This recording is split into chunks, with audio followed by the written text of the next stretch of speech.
Accessories needed: handle screws.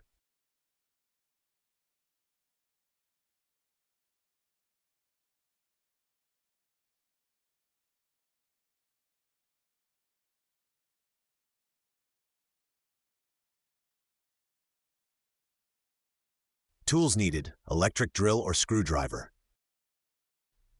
First, open the window. Use the handle to be installed to open the window.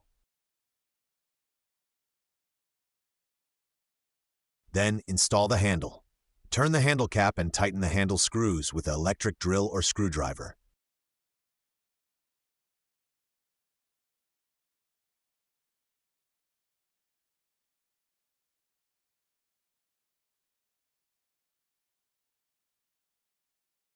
Finally, operate the handle and open and close the window.